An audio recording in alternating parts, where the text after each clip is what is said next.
Uhum.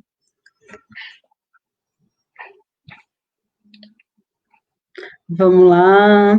Então, a gente vai.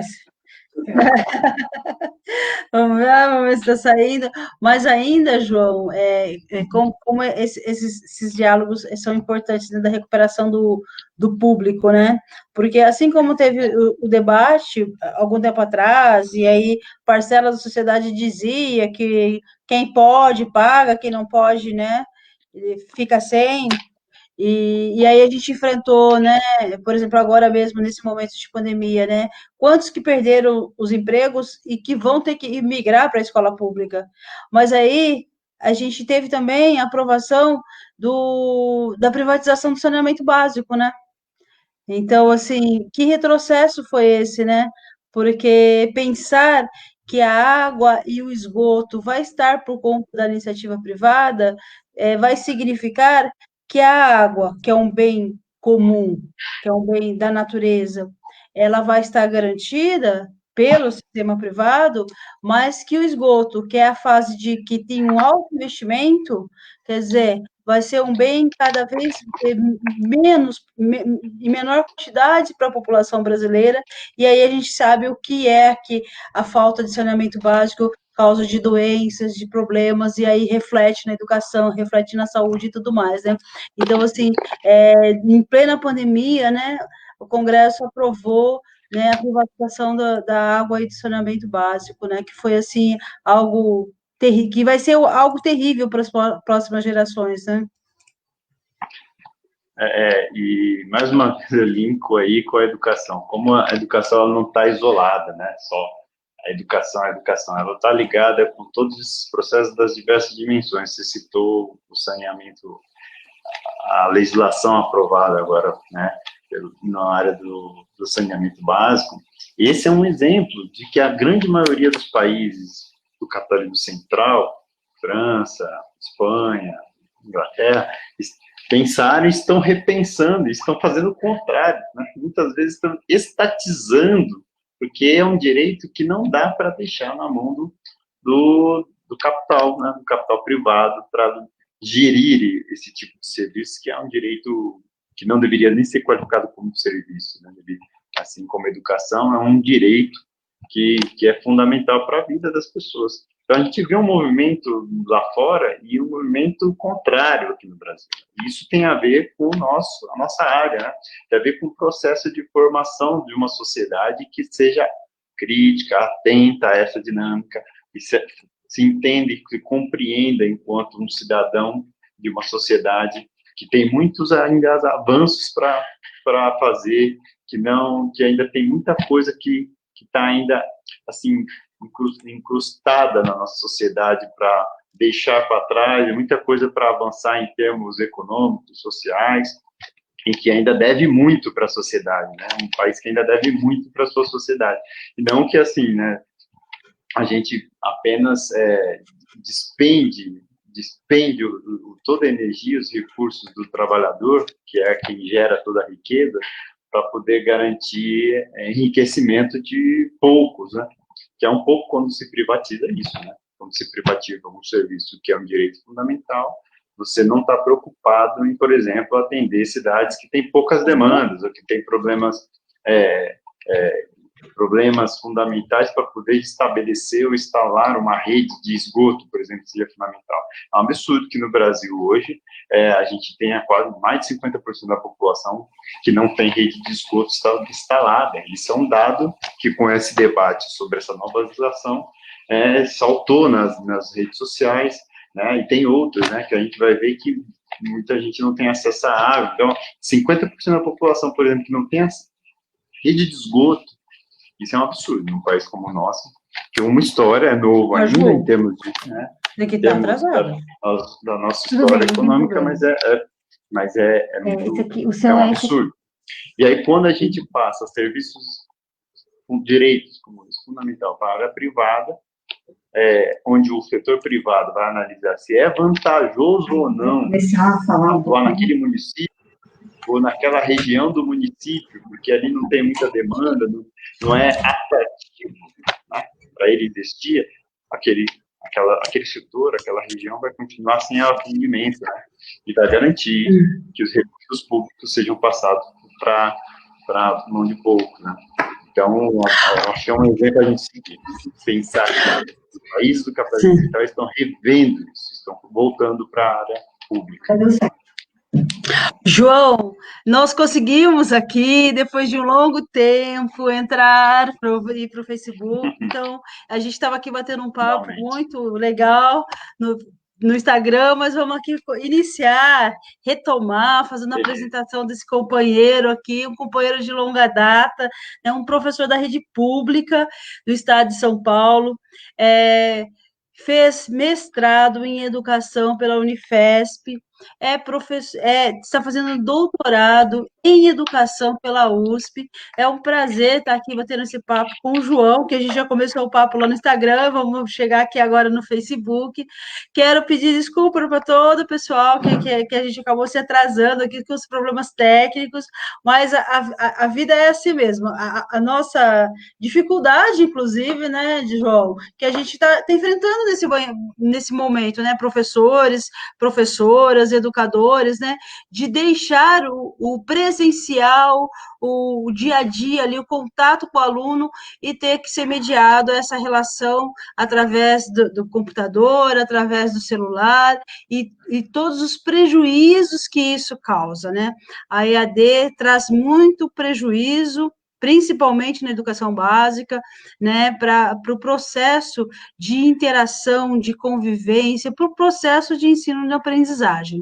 Então, esse é o João Batista, também participante do coletivo 15 de outubro, um coletivo que discute a educação pública no Brasil, e que organiza também a intervenção para que a gente possa avançar no aspecto da qualidade, no aspecto da valorização dos profissionais da educação, né? E tantas coisas ainda que nós precisamos avançar para que possamos realmente ter uma educação pública de qualidade para todos, né? E que propicie a reflexão do povo brasileiro na construção da sua própria história, né? Que possibilite que o povo brasileiro consiga construir a sua própria história, e a educação é uma ferramenta muito importante. João, falar um pouquinho. Obrigado, Naila. Quero agradecer de novo, mas agora também agradecer para o pessoal que está no Instagram, e para o pessoal que está agora pelo Facebook. Eu acho que não é só aprendo quando eu converso com os professores, né? E isso é uma capacidade nossa, ser humano, né? Só aprender, né? É a única coisa que a gente sabe fazer, então, e trabalhar, né? Mas a gente trabalha porque a gente aprende, né? Então, eu agradeço por estar aqui discutindo, fazendo um bate-papo sobre a área que é a nossa área de trabalho, nossa área de pesquisa, nossa área de luta. Fico sempre feliz por estar aqui junto com os companheiros aqui. Obrigada por ter aceitado o convite, João.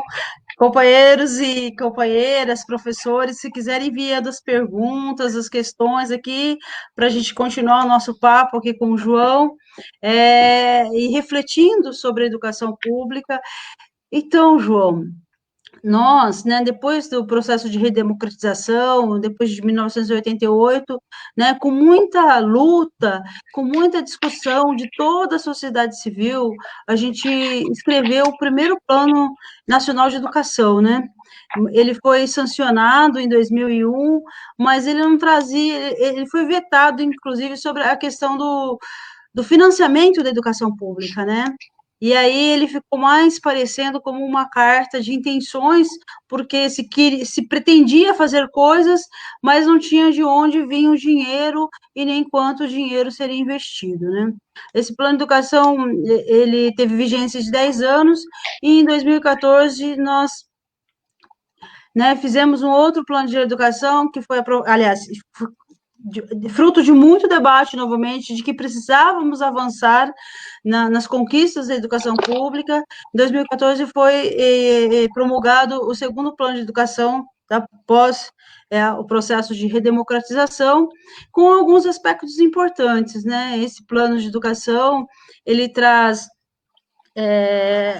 princípios dos direitos humanos, o princípio da valorização da diversidade, né, do respeito à raça, ao gênero, né, ele traz que a educação pública ela tem que formar cidadãos, né, vivemos num país democrático, então, portanto, o senso crítico é muito importante de desenvolver, de se trabalhar. E aí, com a aprovação do Plano Estadual de Educação, a gente passou para os planos estaduais e municipais, né?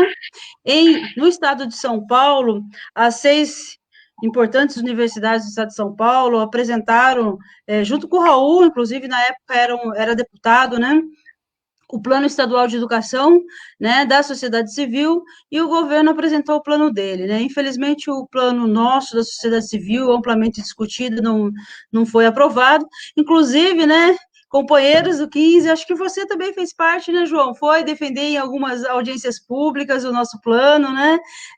Estivemos presentes em todo o estado de São Paulo, fazendo o debate do Plano Estadual de Educação, e também no município, fizemos o debate, né? Naquele momento, inclusive, teve a direita se organizou e levou a discussão para que elas eram contra a discussão de gênero na escola, que era algo que não deveria se conversar na escola, né? E eles se organizaram daquela forma do escola sem partido, né? Esse que era o lema deles, que a escola não deveria ter partido, a escola nunca teve partido, né? A escola tem que discutir os dramas da população brasileira, né? E aí já tem aí 6 anos do Plano Nacional aprovado. Uma das metas do Plano Nacional, inclusive, João, aumentar, atingir 50% do atendimento em creche. E isso me parece que está bem longe, né, João? Quais outros desafios ou avanços que a gente já realizou, já concretizou e que tem muito ainda a concretizar relacionado aos planos, que foi uma luta importante da sociedade civil?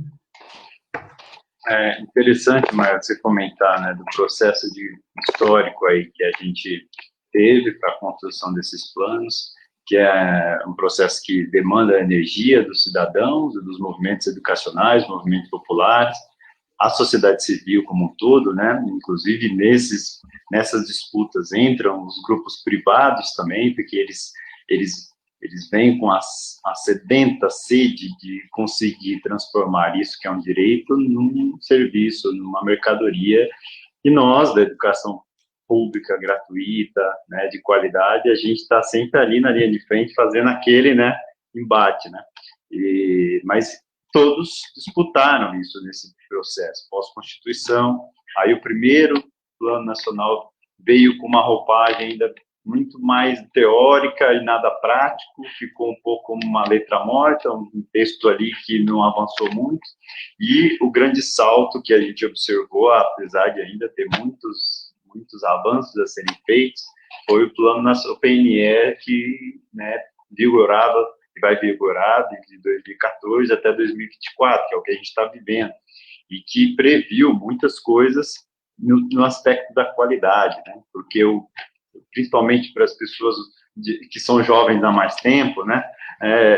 Elas observaram um processo de entrada da população dentro da escola, né? Foi a quantidade, né? A classe trabalhadora foi entrando na escola porque não se acessava mesmo a escola.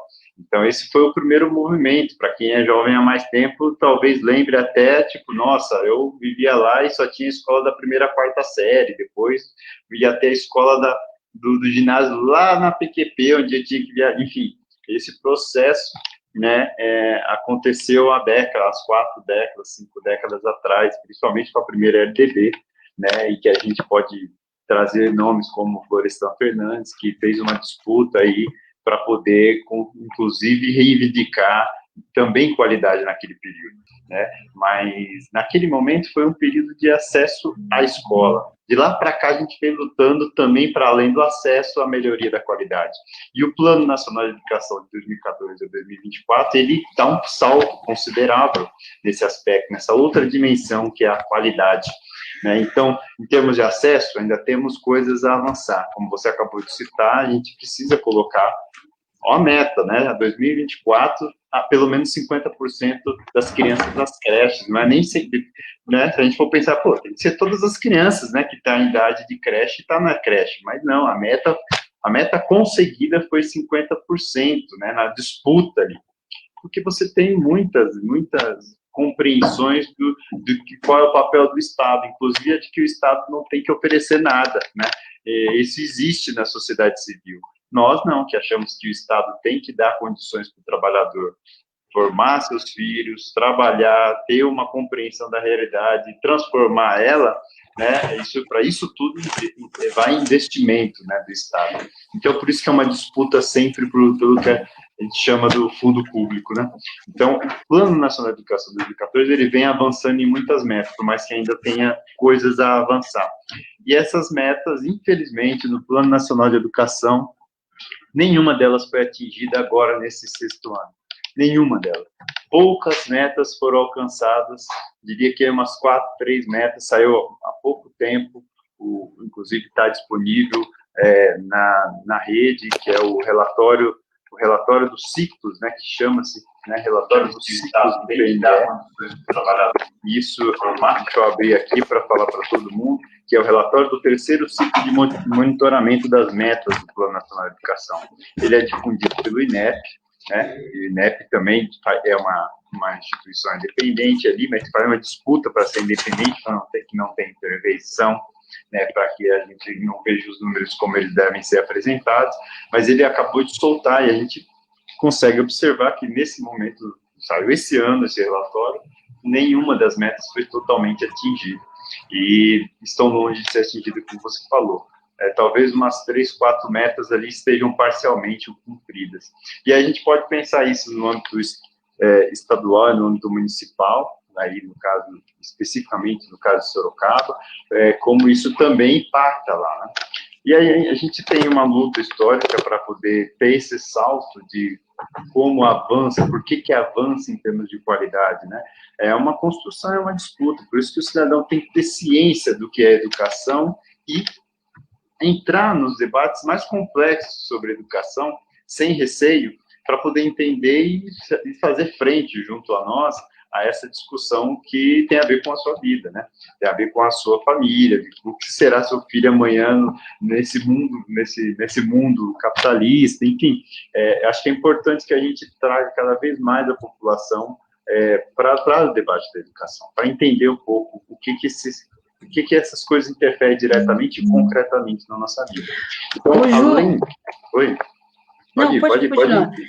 Porque além dessa questão dos desafios e das poucos avanços, a gente tem também as dificuldades que foram colocadas depois que o plano surgiu.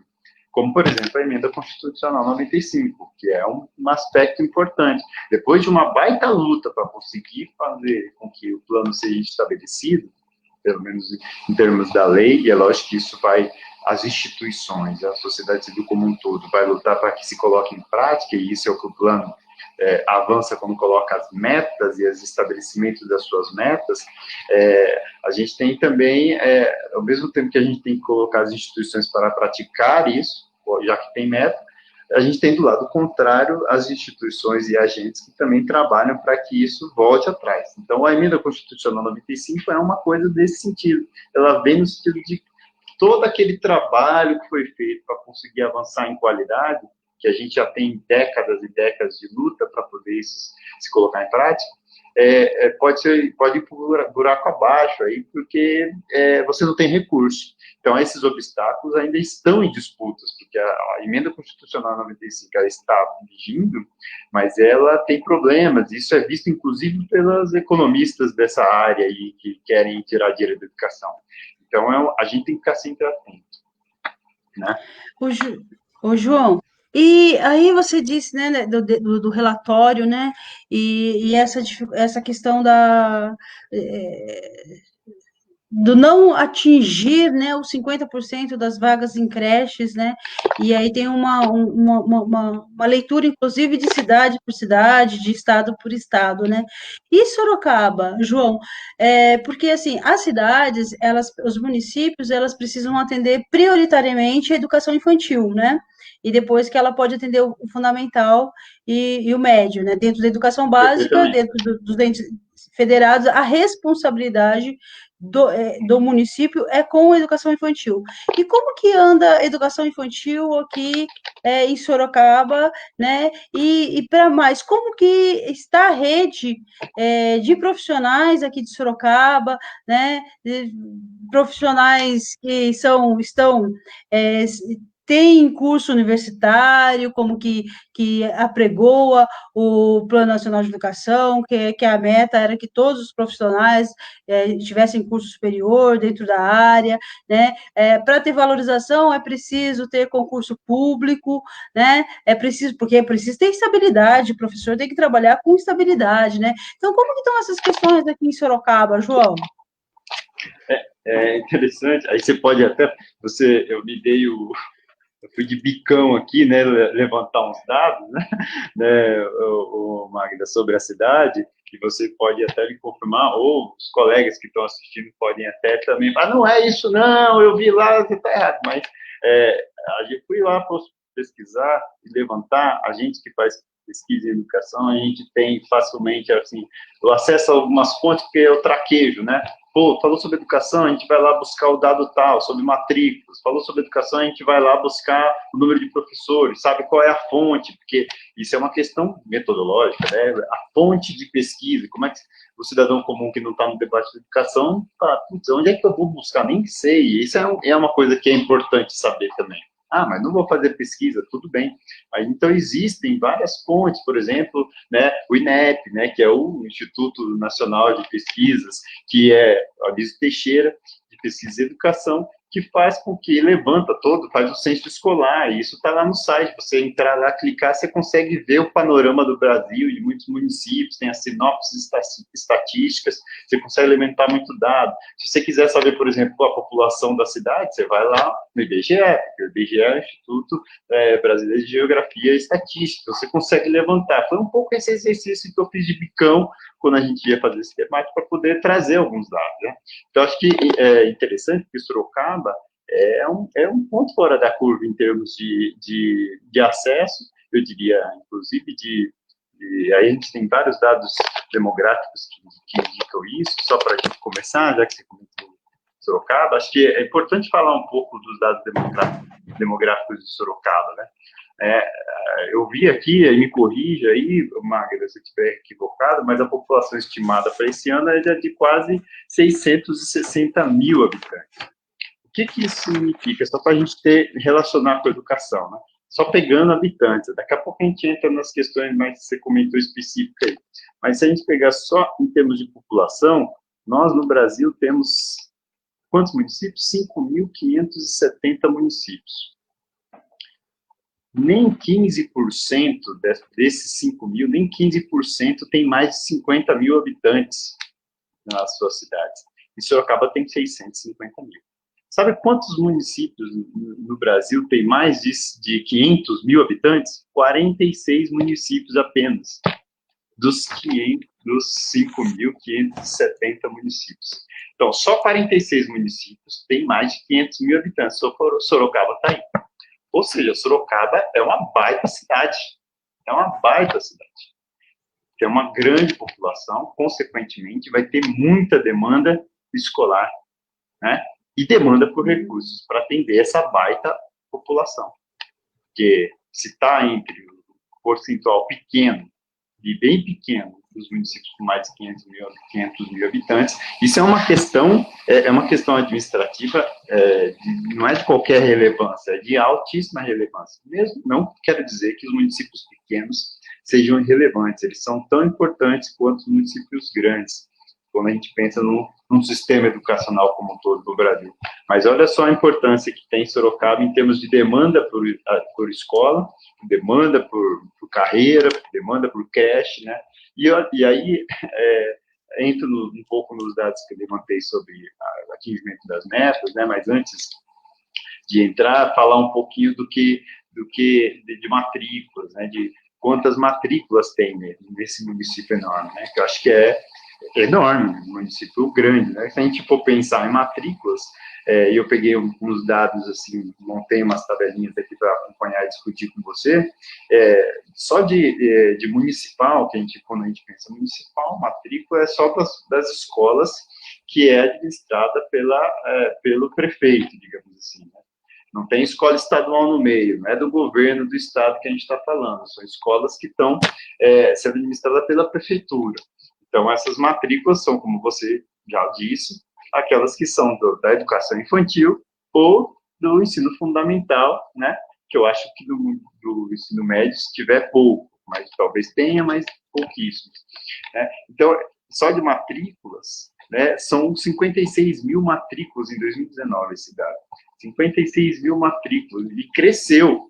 De 2007 para cá, o movimento vem crescendo matrículas. Se a gente olha a curva, é crescimento, assim, da curva de matrícula. Opa, e não parou agora, né? No começo, em 2007, ele sobe um pouquinho, aí desce, depois só cresce. Isso quer dizer o quê? Que a população, por ser uma cidade grande, ela se desenvolve, ela tem um processo aí de gentrificação, de urbanização, que demanda mais pessoas vêm para essa cidade, porque é uma cidade grande, que tem tudo, digamos, né? Tem uma infraestrutura, né? Oferece coisas que em algumas cidades do interior isso ainda não foi desenvolvido. Então, se a gente pensar em matrículas, se está crescendo matrícula, consequentemente, o que precisa mais? Aí vamos bater um papo aqui que você é diretora, você sabe da demanda da escola, né? Aí você pode me ajudar nisso, né? Então, se está crescendo matrícula, precisa mais do que, além dos alunos, né? Com certeza, precisa de servidores públicos. Servidores, professores, funcionários, isso vai sendo demandado, né? Exatamente, né? Precisa de valorização, porque é uma rede que está crescendo, precisa de valorização, precisa de um plano municipal de educação, né? Precisa de muito investimento para que tenha isso. E aí é preciso, fundamentalmente, que a entrada desses profissionais que atendam a população, né, seja a porta de entrada, tem que ser o concurso público, né, João? E como que está essa questão do concurso público aqui em Sorocaba? Eu dei uma olhadinha naquele gráfico, né? Tem inclusive uma redução de pessoas, né? A partir de 2017, em 2017 reduz o número de servidores públicos da educação em Sorocaba, e a partir de 2017 começa a crescer, né, João? Os contratados, né? É algo assim complicado, né? E outra coisa que eu observei também, João, é que a porta de entrada é o serviço público, mas também me parece que não tem nenhuma política de que propicione aos negros e negras o acesso, né? A esse importante trabalho, né? Porque se você não tiver ali uma política de cotas, né, que propicie que os negros e negras que passaram, né, anos de escravidão no Brasil, né, que tem, inclusive, chegam já na escola com mais dificuldade, que precisam ter esse acesso, inclusive no serviço público garantido, né, que é uma forma de reduzir os danos, né, uma política de redução de danos, inclusive, né. Pois é, Magda, isso é interessante, né? Só vamos por partes. Você colocou vários elementos aí que eu quero comentar. Primeiro, a questão do concurso público. Para quem está nos assistindo, pode ter dúvidas. Eu acho que é bom a gente explicar isso, né? Quando a gente fala de educação, né? O servidor público, né? O serviço público, ele não é o serviço que gera lucro. Olha só que interessante, né? Ele é o serviço que ele é desenvolvido, ele foi instituído para oferecer, né, direitos à população, porque essa sociedade precisa se desenvolver, precisa ter o Estado ali. Então, o cara não está lucrando em cima do indivíduo, do servidor público, né? Ele está ali oferecendo minimamente aquele quadro de funcionários para que, saúde, lá o hospital tenha alguém aqui, porque senão pode criar um problema de saúde numa região e isso se ampliar, como aconteceu, por exemplo, com a pandemia.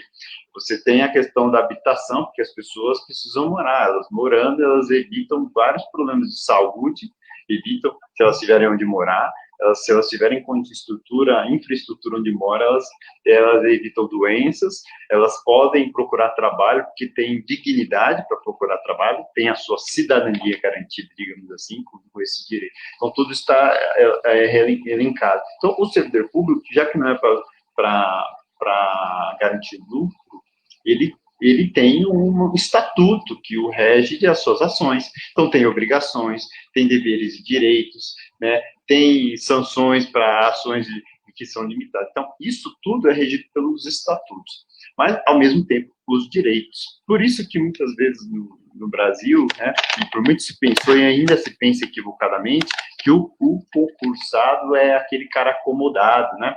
O cara, né, servidor público é o cara acomodado, equivocadamente, né? Na verdade, o que a gente tem é uma garantia que o cidadão tenha um salário digno, como funcionário servidor público, né, para desenvolver o seu trabalho sem uma preocupação que seja da instabilidade, onde ele vai ficar pensando que ele tem que garantir de acumular 3, 4 trabalhos, um trabalho na área privada, outro no Uber, outro não sei o quê, para poder sustentar sua família, para que ele possa prestar o serviço de qualidade. E isso entra nós também, professores. Nós, professores, devemos, e é isso que a gente luta, quando você fala na meta 17 de valorização dos professores, 17, 18, né? Valorização dos profissionais de educação, seja por via de renda salarial, seja por via do plano de carreira, é isso que a gente luta para que o professor ele tenha condições de ter a sua renda garantida, condições de trabalho garantido, para que ele possa pensar na sua ação, a sua ação pedagógica, a sua prática pedagógica, a sua papel social, a sua função social na sociedade de formar os cidadãos. Senão, o professor, como hoje, infelizmente, acontece, vai se desdobrar em 3, 4 jornadas de trabalho dentro da educação e fora da educação, sem pensar na sua prática e no seu desenvolvimento do trabalho. Ou, muitas vezes, não vai dividir com outro trabalho, mas vai trabalhar tão intensamente com uma jornada extensiva e absurda, que não vai conseguir pensar quando ele sai de uma sala de aula, e vai para outra, porque não dá tempo de ele pensar sobre o que os 40 alunos discutiram com ele naquela aula, para ele poder reelaborar para a próxima. Então, isso fica um trabalho mecânico, que não é o papel que a educação deve cumprir. Então, o serviço público, a garantia do concurso público e de um plano de carreira, ele garante que o profissional se dedique à sua função pública, como ela está prescrita no seu plano de carreira. E por isso que a exigência em 88, eu acho que muito bem definida pelos constituintes, deputados constituintes, e já cito de novo o Florestan, que foi um deles, garantiu lá o ingresso para concurso público, apenas para o concurso público de provas e títulos para os servidores públicos e o professor, principalmente. Para poder, primeiro, né, selecionar via concurso público, que é um tipo de seleção. Existe aí uma coisa que eu não gosto de falar, existe um mérito aí, quando você passa no concurso público, né, porque o mérito hoje ele é deturpado, que significa mérito, né, você coloca o mérito como uma meta, e aí você exclui os demais, mas no concurso público existe um mérito, que você passa no concurso, quer dizer que você está qualificado para ser o funcionário público, professor. Então, o concurso público ele foi definido para selecionar bons profissionais, mas não é só o concurso que seleciona, a atratividade da carreira também seleciona. Então, se o professor tiver baixo salário, ele pode até passar no concurso, mas ele não vão ser os melhores que vão. Por isso que tem um certo mérito nesse processo do concurso público. Então, é preciso que você una o concurso público, que é a garantia do ingresso, com uma boa condição de trabalho, uma relação de trabalho estável, que é o concurso público e a sua estabilidade, com também a sua renda, né, com a sua renda média, que é o que a gente busca na meta 17, que hoje, infelizmente, os dados atuais são que mais de 30% dos professores do Brasil ganham, eu falei errado, os professores do Brasil ganham, em média, 30% a menos que um profissional com a mesma formação, mesmo nível de formação, no caso do ensino superior. Isso, assim, tem melhorado, porque antes era 40%, baixou para ir um pouco mais de 30%, justamente por causa do plano, por exemplo, que o Plano Nacional de Educação, ele tem lá na sua meta 17, que é obrigatório que o Estado, ente federal, estadual e municipal, garanta um esforço despendido em termos de recurso, em termos de ações práticas, para que esses profissionais sejam compensados em termos remuneratórios, em termos de renda média. Por isso, o recurso tem que aumentar de investimento em educação, para que isso retorne para a renda do professor também. Então, esse é um aspecto importante. Outra questão que é importante, né, João, que é a estabilidade que você tem através do concurso público, você torna-se um funcionário do Estado e não pode ficar à mercê da política de governo, né? Porque senão, a cada governo, né, troca-se os funcionários para estar alinhados com a sua política de governo, né? Imagine se nós não tivéssemos funcionários públicos no ente federado, né? O que seria nesse momento com o governo Bolsonaro, né? Que ele ia fazer o quê?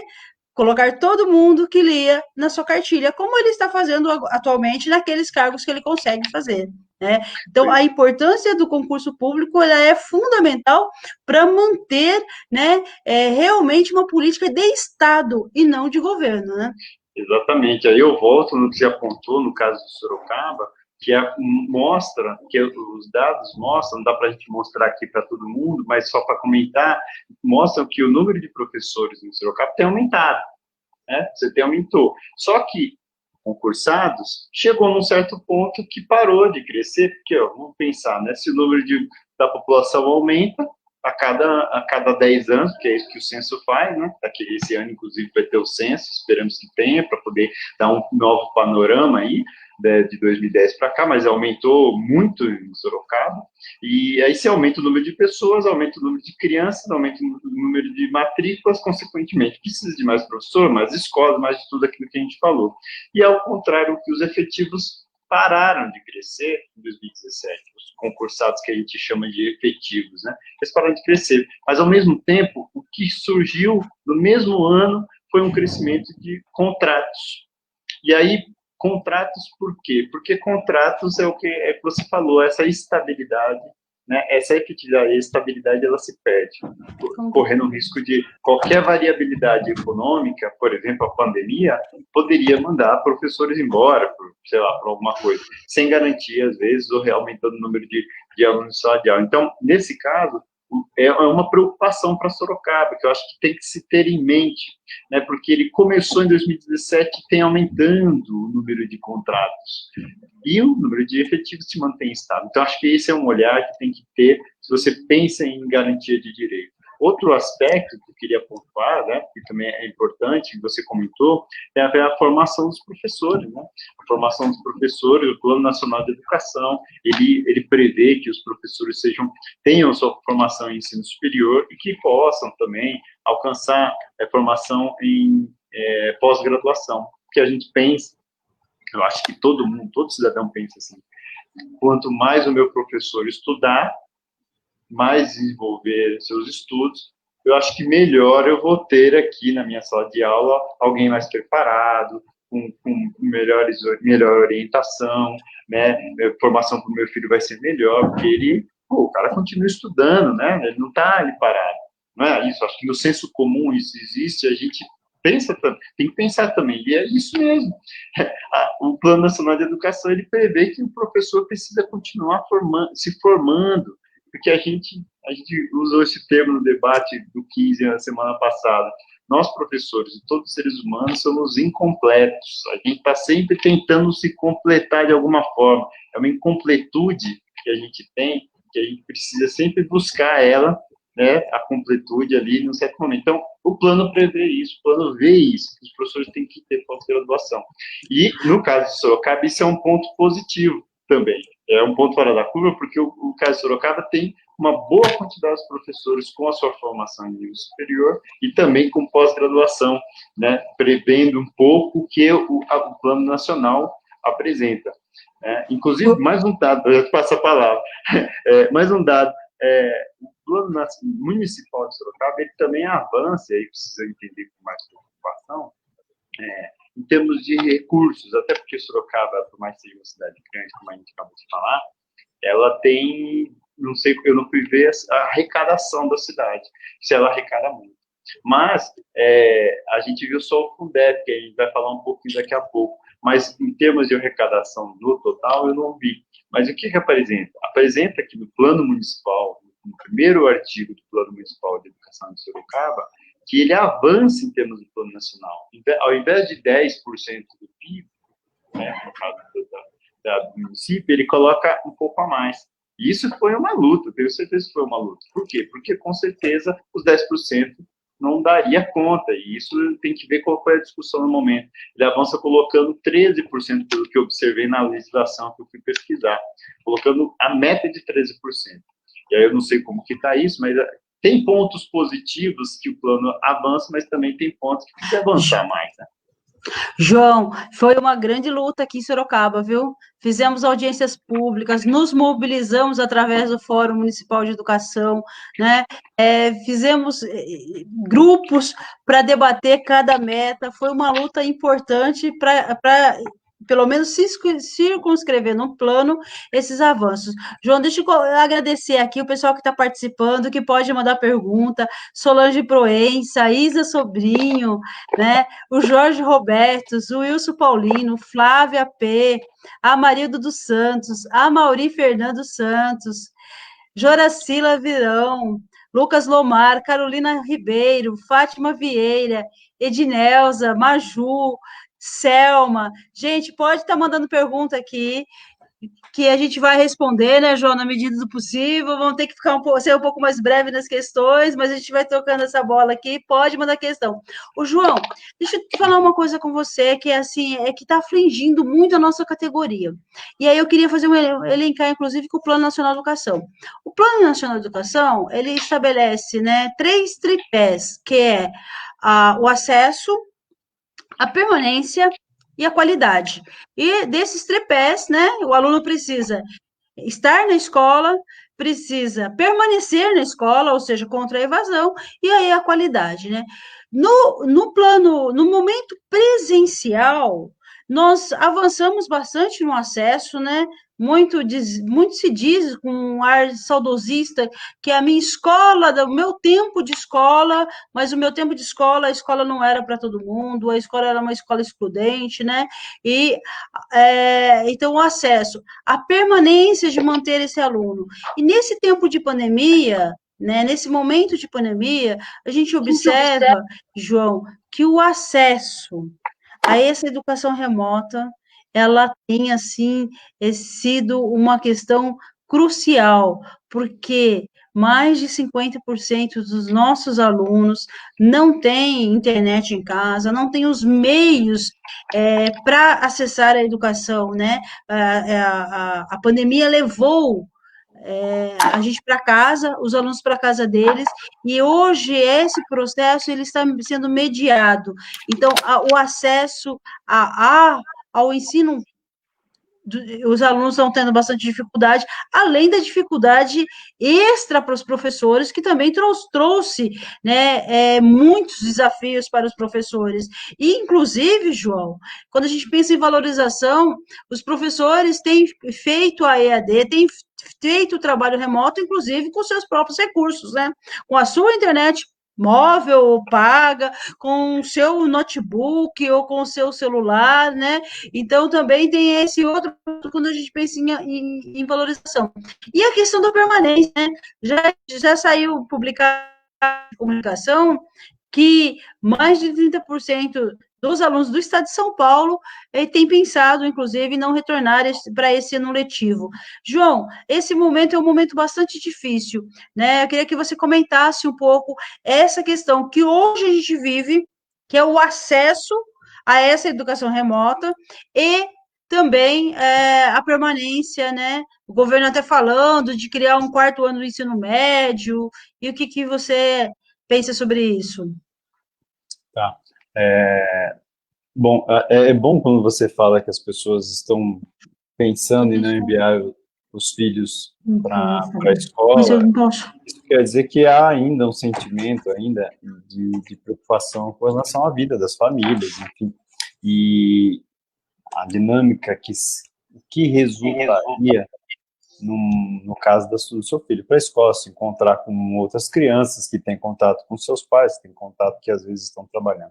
Acho que é importante que esse sentimento ele continue. Isso é um papel nosso de dialogar e conscientizar nesses espaços aqui, nesses espaços, sobre o que significa uma escolha, né, seja do governo municipal, ou estadual ou federal. Infelizmente, a gente tem, parece que nesse aspecto há uma coordenação, né, há uma negligência tanto do municipal, quanto tanto aqui em São Paulo como aí em Sorocaba, quanto no estadual, né, no governo Dória, quanto no federal, governo Bolsonaro, de agilizar o processo de retorno às escolas, às aulas.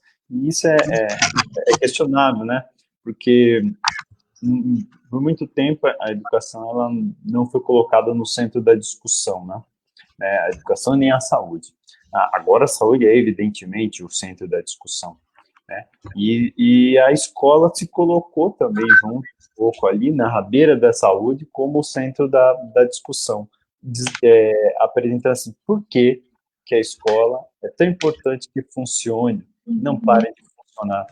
No momento onde sempre se negligenciou, né, sempre se teve uma negligência sobre a questão escolar, a escola não pode parar, porque quais são os impactos, né, que uma escola tem numa sociedade quando as crianças vão para uma escola que não tem um projeto pedagógico, que não transforma a comunidade onde ela atua, que não faz com que haja demandas dos seus pais para que eles participem da escola, né, e que os seus pais, por sua vez, não tenham condições de atuar na vida escolar e com os professores e com os funcionários para que a comunidade transforme a partir da escola, transforme a comunidade.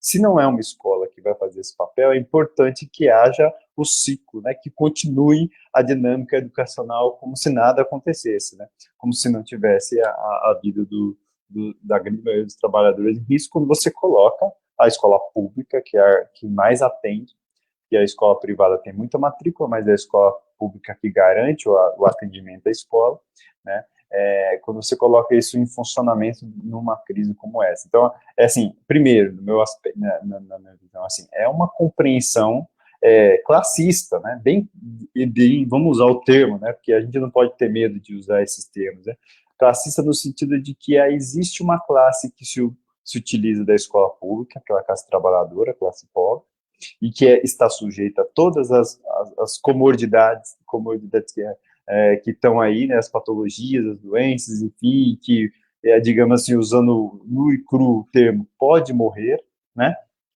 pode morrer, porque, digamos assim, não tem impacto, ou tem um impacto como é que a nossa secretária disse, 1.700 crianças apenas, né, bem menos, né, então não tem problema morrer, né, e isso é uma questão de classe, né? Qual é a classe que está morrendo, essas 1.700 crianças, ou que podem vir a morrer?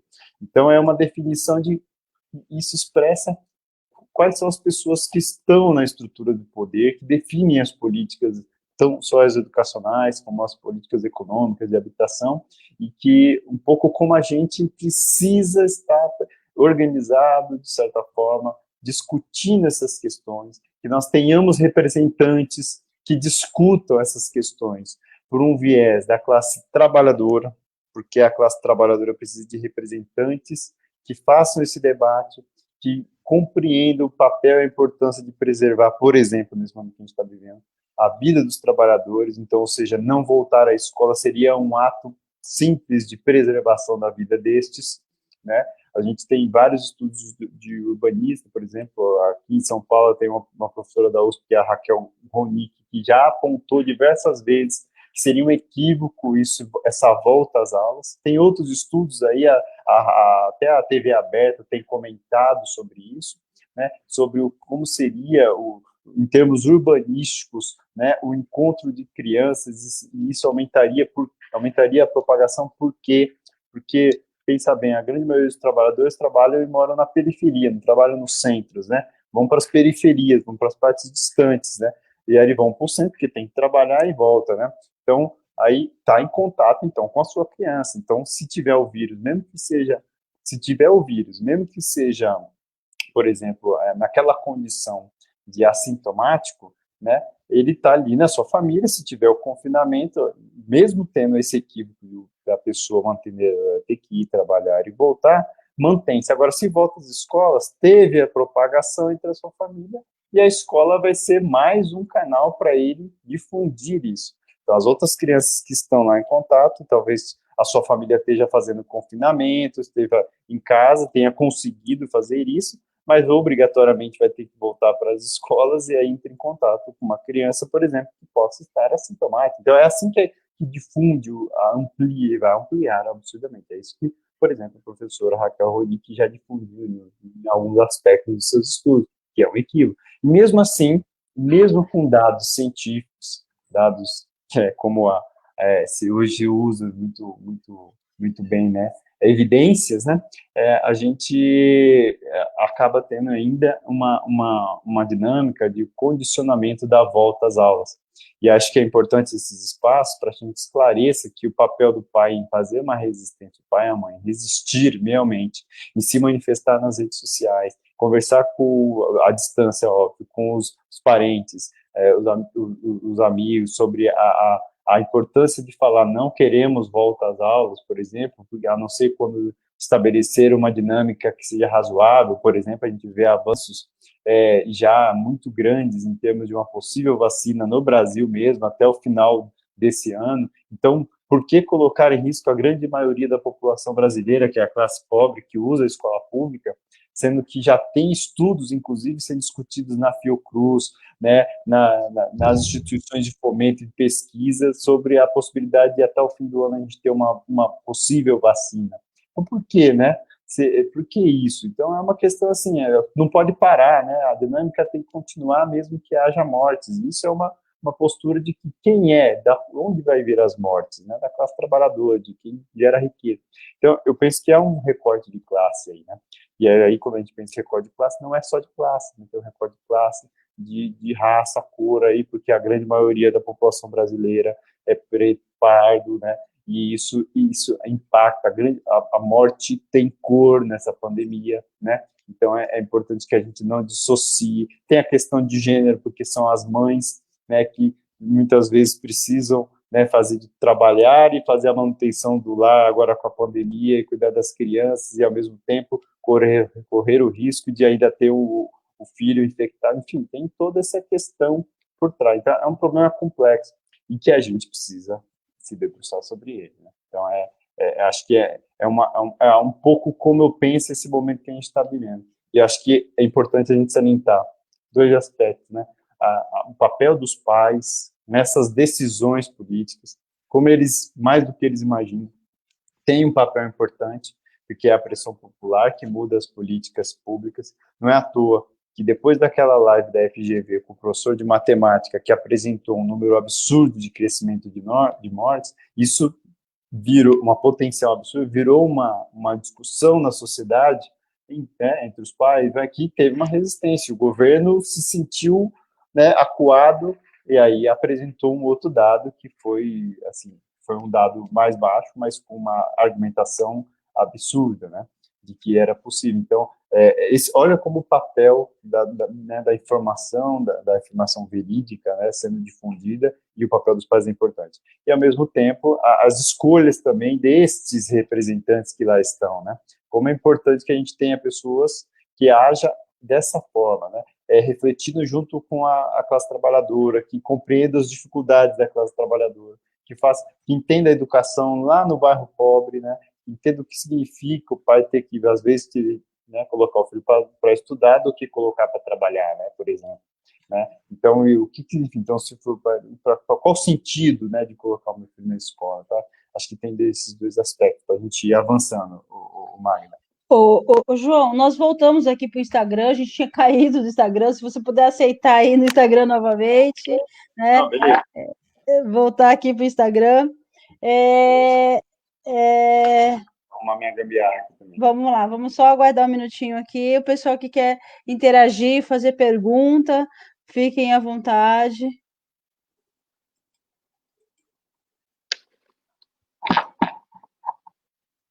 Aqui? Por quê? Solicitei aí, Magda, beleza.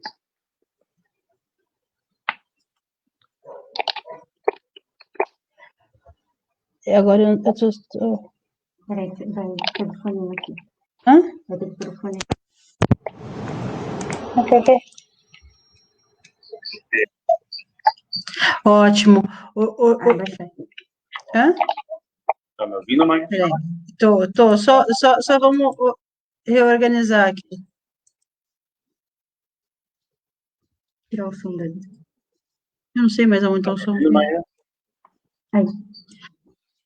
Oi, João. Não, vamos aqui, retomamos aqui, pessoal, vários problemas técnicos. Imagine os alunos, professores, fazendo as suas aulas, a quanta dificuldade está surgindo, né? Quanta dificuldade.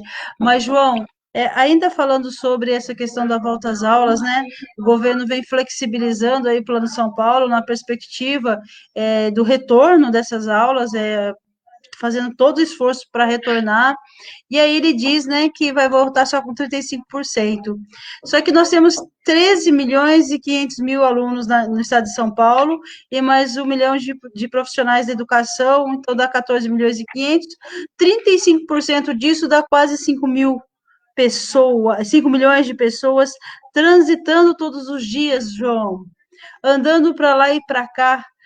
Então, gente, eu estou muito preocupada com isso, porque o novo normal pode ser normalizar a morte em maior quantidade do que a gente está tendo já. A gente já está há mais de um mês tendo mais de 1.000 mortes por dia no Brasil. Só no estado de São Paulo a gente está com uma média de 260 mortes por dia, e isso ainda tende a aumentar com a volta às aulas presencial. Então, é preciso discutir se o novo normal, que tanto se fala, é a morte dos filhos dos trabalhadores e dos trabalhadores, porque muitos que irão para a escola podem ser assintomáticos, mas vão levar o vírus para sua casa e podem infectar as pessoas com doenças crônicas, podem infectar os mais velhos, e isso pode ficar algo incontrolável, né? Em nome do quê, né? Mesmo porque, João, o ano letivo, ele não precisa ser do mesmo jeito que é o ano civil, né? O ano letivo, ele pode continuar, não pode, João, o ano que vem? Pois é, Magda. É uma relutância do gestor, que administra, no caso do estado de São Paulo, a gente não fala da rede estadual, por exemplo, João, de achar. não estou ouvindo, João. Tá me ouvindo? Aumentado. Eu estou te ouvindo tranquilo, estou pelo Instagram. Tá uma conversa de muitos aqui. Eu vou continuar falando aqui, Magda, porque você me perguntou. Eu acho que assim, é uma relutância de compreender quando que a gente consegue, como a gente consegue. Espera aí, Magda, eu estou vendo um retorno aqui.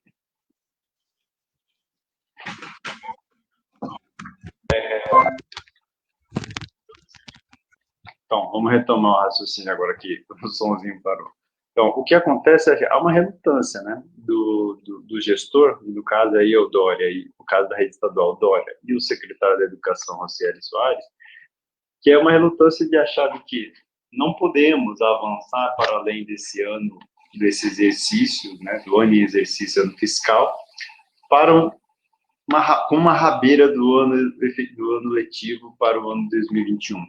Já tiveram vários estudos também, o próprio Luiz Carlos de Freitas, da Unicamp, falou isso, defende isso, que o que é mais importante nesse momento, é garantir as condições de vida dos trabalhadores. Esse é o primeiro aspecto. O segundo aspecto é a compreensão. Está me ouvindo, Magda? Está me ouvindo? Ele caiu aqui, eu vou colocar de novo o fone novo. Então, o aspecto é garantir, depois dessa pandemia, condições para que esse ano letivo, né, que foi estendido em forma de um ciclo mais amplo, para que esses tenham de forma igual, as condições que seriam dadas no ensino presencial, aí talvez de forma, com certeza, presencial após o final dessa pandemia. Então, esse é o primeiro aspecto. O problema é que há essa relutância, né? A negação de que isso aconteça, por diversos fatores. Pode ser a questão fiscal, econômica, orçamentária, muitos aspectos, as políticas pautadas, os próprios contratos e acordos com o empresariado privado que está, sim, dentro da secretaria e que coloca metas e objetivos. Isso pode ter diversos fatores. Agora, de certa forma, a gente consegue perceber que em nenhum momento, primeiro, perguntaram à comunidade escolar, os pais, as crianças, que as crianças também participam da escola, elas constroem a escola, elas sabem das resoluções para as escolas, para os professores, principalmente, porque a gente a gente tem acompanhado, para os funcionários, né, como que aquela gestão poderia acontecer. Isso é o que a gente chama na educação de gestão democrática, né?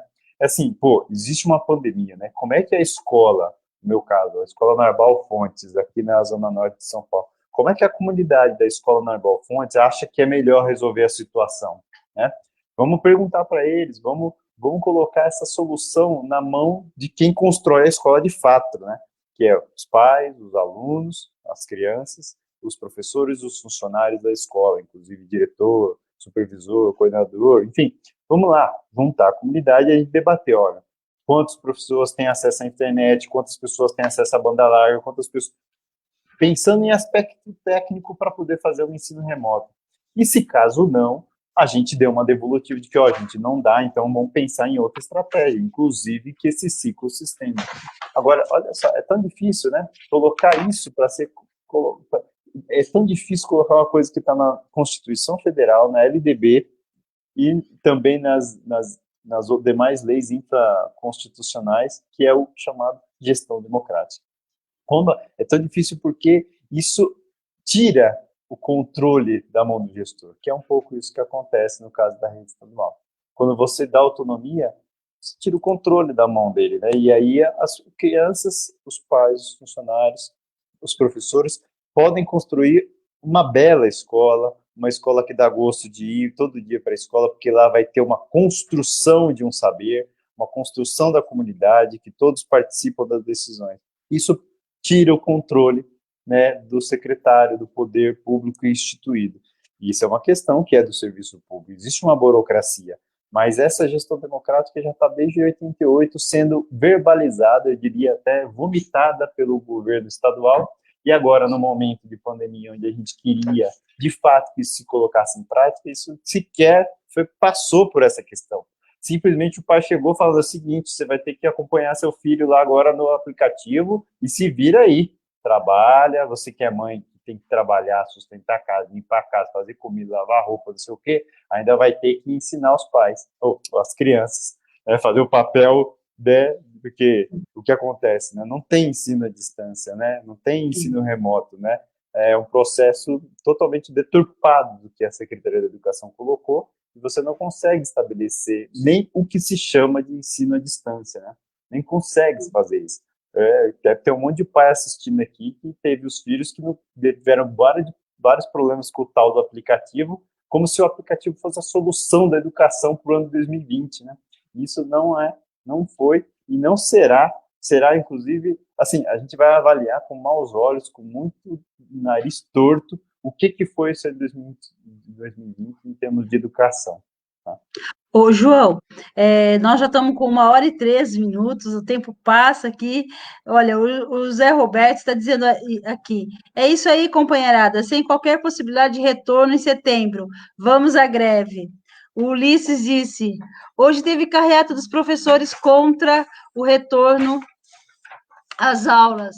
O Amarildo dos Santos, não a volta às aulas, né? Então, assim, profissionais, professores realmente contrários, né? Hoje acho que teve uma carreata em São Paulo contra o retorno às aulas, porque vai levar, né, a aumentar o índice de contaminação drasticamente, né? E vão morrer pessoas, vão morrer trabalhadores da educação, né?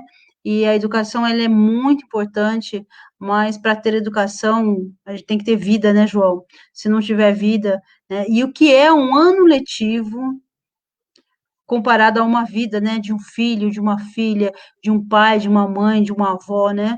O que é um ano letivo comparado a uma vida? Ano letivo a gente recupera, né? A gente melhora. Aliás, João, assim, nós temos um grande problema no Brasil, que é a questão da leitura, né? E o governo não fez um esforço para incentivar a leitura nessa pandemia e colocou como se essas mídias sociais fossem a salvação da lavoura, né? E assim, um grande faz de conta. Mas a gente tem uma outra questão que você muito bem colocou, né, João? Que por mais que há todo um alarde de gestão democrática, é como se a gestão democrática ela fosse uma propaganda, né? Mas a realidade é uma gestão altamente autoritária, né? Onde os profissionais da educação, os gestores, os supervisores, os pais, os alunos, ninguém é consultado, né? Colocam lá para as coisas, para as pequenas coisas, as consultas, né? Para o pequeno dia a dia ali da escola, mas para as grandes questões, como essa, por exemplo, que envolve a vida das pessoas, né? Dos pais, das mães, dos alunos, dos profissionais de educação, aí não tem gestão democrática, aí é aceita e vai fazer, né? Então, é assim, a gente também precisa recuperar essa discussão do que é democrático, né? Do que é uma gestão democrática, que é discutir tudo, né? Discutir absolutamente, discutir o currículo, que currículo que nós queremos, que escola que nós queremos, né? Nós queremos retornar neste momento, né? E aí, assim, os profissionais de educação já têm posição sobre isso, né? Não é o momento do retorno, porque as vidas, qualquer vida, ela é mais importante do que esse momento, do que o ano letivo. Então, João, nós vamos aqui para o encerramento, e aí eu queria só retomar uma coisinha assim, né, com você sobre a questão do Fundeb. Nós tivemos aprovado agora recentemente no Congresso Nacional, né, o Fundeb, e agora ele caminhou para o Senado, e o que isso significa para a educação pública, para a educação básica, né, pública no Brasil. E aí, se você puder, depois disso, do comentário com o Fundeb, já ir para o encerramento, porque nós já estamos com 1h07 de live. Beleza, né? Magda. Eu acho que é um ponto importante, eu acho que a gente tem tanta coisa que a gente pensou para falar sobre educação e o tempo é curto, realmente. A gente tem essas limitações, mas fica aberto o convite também para quando a gente for fazer outras, né? Porque tem muito tema para discutir educação. O ponto do Fundeb é super importante, né? Para quem não sabe, né? O Fundeb é o Fundo de Manutenção e Desenvolvimento da Educação Básica e Valorização dos Profissionais da Educação. Então, ele tem um papel importante. A política, aliás, de fundos tem um papel importante na educação brasileira. Justamente por causa dessas discrepâncias entre municípios, né? Como eu falei, o município de Sorocaba está entre os 46 com maior população. E às vezes ele não arrecada tanto só porque tem muita gente. Às vezes não tem tanta indústria, não tem uma mineradora lá, por exemplo, ou uma petrolífera que não arrecada tanto. E às vezes tem um município menor que tem uma arrecadação boa. Essas discrepâncias fiscais, e aí tributárias, né, que acontecem, fizeram com que fosse pensado um fundo, né, que no caso é o Fundeb, que vale desde 2007 vale até esse ano, e aí por isso que foi aprovado o novo Fundeb, que esse fundo faz com que todos os recursos da educação do Brasil sejam equalizados no âmbito de cada estado, ou seja, cada estado faz a sua equalização. Só para rapidamente entender o que é o Fundeb. E o que esse Fundeb se presta? Como fala o nome, manutenção da educação básica e valorização dos profissionais da educação. Então, ele tem uma parcela importante. O fundo que vai acabar esse ano, ele tem 60% no mínimo dos seus recursos, eles vão para pagamento do profissional de educação, no caso, a maioria é professor, mas tem também funcionários, tem também diretores, supervisores. Isso é fundamental, porque isso é o que tem garantido desde 96, na verdade, que era o primeiro fundo, foi o Fundeb, desde 96. Aí depois de 2007, o Fundeb, que vai vigorar até esse ano, e agora a gente luta para que não seja temporário, porque, pô, ficar de 10 em 10 anos mudando a lógica, essa luta por um fundo, então se a luta é para se tornar permanente, esse novo Fundeb, que foi já aprovado na Câmara também, uma disputa, como vocês devem ter acompanhado, que isso foi uma dinâmica em todo o Brasil, né, da discussão sobre o Fundeb, ele prevê, primeiro aspecto importante, a permanência, que não seja sazonal, 10 anos, 2 anos, 3 anos, no caso era 10 anos, foi o último, esse Fundeb que acaba esse ano. Então esse é o primeiro aspecto, a permanência do fundo. Então aí a gente, digamos assim, se torna, o que você comentou no começo, uma política de Estado, de fato, né, em termos de valorização de professor e manutenção da educação básica. Aí não tem governo que vai mudar isso, o período sazonal. Então, isso é importante. O outro aspecto é aumento de contribuição da União, porque é um fundo que entra recursos dos municípios, dos estados e do governo federal. E o governo federal é quem mais arrecada, gente. Para quem não sabe, o governo federal arrecada mais de 60% dos tributos no Brasil. Então, só o governo federal. Aí o resto é estados e municípios juntos. Se a gente fosse, eu estou arredondando aqui, tá? Mas ele arrecada muito mais do que o município e o estado. E aí, o que acontece? Quando você obriga que a União contribua, você aumenta o fundo, logicamente, você aumenta os recursos que vão para a manutenção do desenvolvimento da educação e também, principalmente, para alcançar lá o que a gente comentou anteriormente da meta 17, aumentar o salário e a renda do professor, contribui para a valorização dos profissionais da educação, por exemplo, o professor, aumentando a sua renda média, por exemplo. Então, esse recurso da União foi conseguido ser ampliado aí nessa proposta que está sendo encaminhada para o Senado. Então, foi um avanço. E outro, por quê? Porque a União sempre teve poucos recursos ali para contribuir. A obrigação dela era de 10% do fundo. Agora, a gente conseguiu colocar lá na meta 20%. Não é o que a gente queria 40% da soma, mas já foi uma luta e conseguimos garantir até agora 20%. É sempre uma disputa, né? Então, dobrar os recursos da União não é qualquer coisa, é um grande avanço. Mas ainda precisa melhorar mais. Né? Só para que todos entendam, 40% dos fundos, tá? Não é de todos os recursos da educação. O fundo tem os recursos específicos. Mas acho que o ponto mais importante, que é o que a gente vai ver no Senado, o Magda, discutindo isso com fervor e com grande briga entre os partidos, principalmente os partidos que defendem a escola privada, é o CAC, que é o custo aluno qualidade. Esse aspecto é o que, assim, é o que soma o que a gente discutiu no começo sobre o acesso com a qualidade. Porque o CAC é um conceito criado pelos movimentos populares, por grandes pesquisadores de educação, né, que fala assim, para que uma escola garanta o direito de acesso e qualidade, os dois, o que ela precisa ter? Ela precisa ter professores bem pagos, precisa ter laboratório de informática, laboratório de ciências, precisa ter uma biblioteca, com uma pessoa lá na biblioteca, né, que atue como, seria o bibliotecário, mas aí tiraram essa função, seja um professor, ou alguém que tome essa responsabilidade, que tenha impressores, que tenha o papel higiênico, que tenha giz ou lousa, sei lá qual seja, com um canetão, que tenha estrutura de limpeza, de merenda escolar, que tenha todos os que a gente chama insumos para que a escola tenha a única preocupação de desenvolver pedagogicamente a formação do cidadão. E não falar assim, não vai conseguir desenvolver um trabalho desta forma porque, sei lá, não tem impressora na escola, como isso acontece na nossa realidade na rede estadual. Isso, e a gente está falando do estado com o maior PIB entre os estados e o PIB maior que o Brasil. Então, esse é um grande avanço, estabelecer o CAC, o custo aluno qualidade. É o custo considerado para que a escola, cada escola, tenha minimamente o que desenvolver, como desenvolver uma boa educação, uma educação de qualidade. E inclui todos esses insumos que a gente comentou por cima aqui, mas tem mais. Uhum. Né?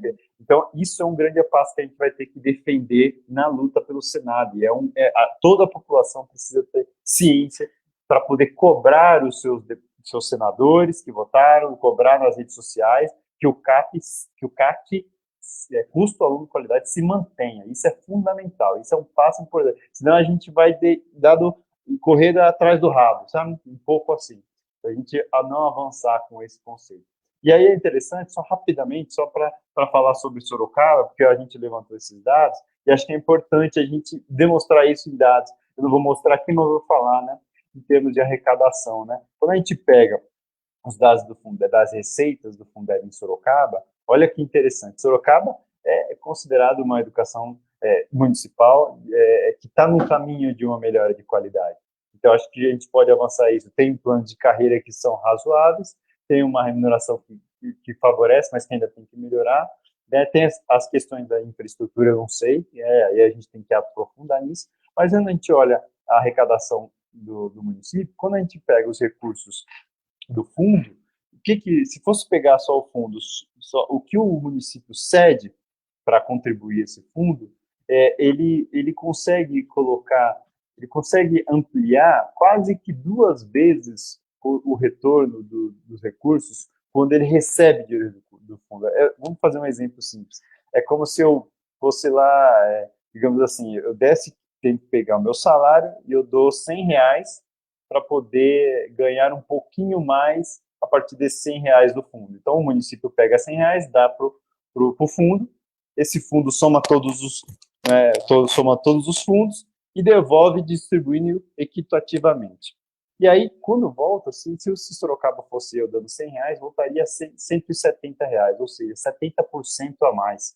Isso é o que foi no último ano de 2019 que eu tenho dado aqui. Então, ou seja, no município, isso tem se comportado assim praticamente desde 2009. 2009 até 2012 era um pouquinho menos, era entre 50% e 70%. E depois foi uma constante. Ou seja, o fundo para o município de Sorocaba é importantíssimo. Imagine você tirar mais de 70% do gasto que, por exemplo, valoriza o professor no município de Sorocaba, ou garante infraestrutura, por exemplo, na escola, manutenção e desenvolvimento de ensino. É como se o Fundeb acabasse esse ano, seria o risco se não fosse aprovado o Fundeb. E muitos governos queriam que isso acontecesse, principalmente os estaduais e o governo federal, porque é ele quem vai ter a maior contrapartida, né? Então, assim, aí se virem os municípios, e aí os municípios iam sofrer essa perda. Tem município que tem quase 90% ou quase a sua integralidade dos recursos do Fundeb, que é do fundo, que ele não arrecada. O município de Sorocaba ainda arrecada um percentual. Então, olha aí o salto, e isso valoriza muito os professores, e porque 60% do fundo, no mínimo, tem que ir para o pagamento de profissionais da educação, e os profissionais da educação são os professores. Isso é fundamental. E só para mostrar, o município, finalizar aqui, aí eu prometo, o município de Sorocaba, ele no caso, ele sempre dedicou mais do que 70% do fundo, desde 2009, para o pagamento dos profissionais de educação. Então, se você reduzisse esse valor que acabaria o Fundeb, por exemplo, né, o pagamento dos professores ia ser comprometido. Então, ia reduzir consideravelmente, sei lá, isso ia acontecer de forma catastrófica. Então, no momento em que a gente tem a lei do piso, que prevê um aumento da remuneração, né, para poder equiparar com os outros profissionais, né, com a sua renda média, você teria uma catástrofe, que seria a redução, porque os municípios não teriam como. Enfim, aí eu fico por aqui, acho que a gente pode fazer mais debates, eu adorei o bate-papo aqui, é sempre bom aprender com a Magda, com os outros companheiros do 15 de outubro, que devem ter alguns assistindo, e que a gente está junto aí para essa luta.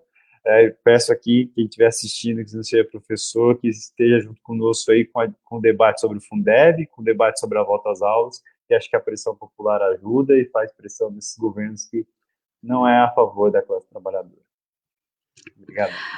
Obrigada, João. Vamos aqui agradecer a todos os participantes, dizer que foi assim muito importante o debate. Nós vamos continuar debatendo. É muito importante ainda garantir as conquistas, né? A conquista do Fundeb, do custo aluno qualidade, que é fundamental, né, para melhorar a qualidade da escola pública. E aí, por que as escolas privadas elas são contra o CAC, né? Porque vai reduzir. Se a escola pública melhora a sua qualidade, reduz o número de alunos da escola privada, né? Se a escola pública ela é de boa qualidade, por que que o pai vai pagar a escola privada? Então, vai ser uma briga grande no Senado, né? Com o custo aluno-qualidade, nós temos que estar atentos e entrar nesse debate, fazer a pressão nacional para que seja aprovado o Fundeb no Senado, mas que seja aprovado com o CAC, né? Também temos a questão aqui da luta municipal, que é garantir que as crianças de 0 a 3 anos tenham acesso à creche, que a gente atinja os 50% dessas crianças com vagas na creche, como prevê o Plano Nacional de Educação, né, que é uma meta do Plano Nacional de Educação, e temos de imediato também o grande desafio de continuar dialogando com pais, com alunos, com todos, de que as vidas devem estar em primeiro lugar, que é fundamental preservarmos a vida, e aí, para um país que não faz teste em massa, né? Um país que não faz teste em massa, a única segurança nossa é o isolamento e não podemos colocar a vida das pessoas em risco, a vida dessas crianças, que seja 35%, mas serão 5 milhões de crianças indo e vindo da escola todos os dias, só no estado de São Paulo. Então, é muito importante que a gente preserve as vidas, que as vidas estejam acima de tudo, né? Então, precisamos continuar nesse debate, porque não podemos perder ninguém, não podemos perder mais vidas, não podemos perder nossos adolescentes, e muito menos jogar na latrina o ECA, que diz que é responsabilidade da família, da sociedade e do Estado garantir vida às crianças e aos adolescentes, né? Então, acho que esse ano o ECA está fazendo, esse mês o ECA está fazendo 30 anos, e é muito importante recuperar, inclusive, essa conquista também, que é o ECA, de que devemos garantir, né, preservar a vida das crianças e dos adolescentes. Gente, muito obrigada pela participação, por todos que estiveram aqui, pelo João, né? E continuamos aí, né, João, debatendo, dialogando, conversando, contribuindo enormemente, pensando aqui a educação de Sorocaba, mas pensando também os grandes desafios nacionais e estaduais, né? E o desafio aqui nosso, municipal. Muito obrigada a todos, tenham todos uma boa noite. Boa noite, João. A gente se encontra aí, por aí, espero que logo presencialmente. Um abraço. Obrigado, Magno. Você também. Um abração, um beijão para todo mundo. Tchau.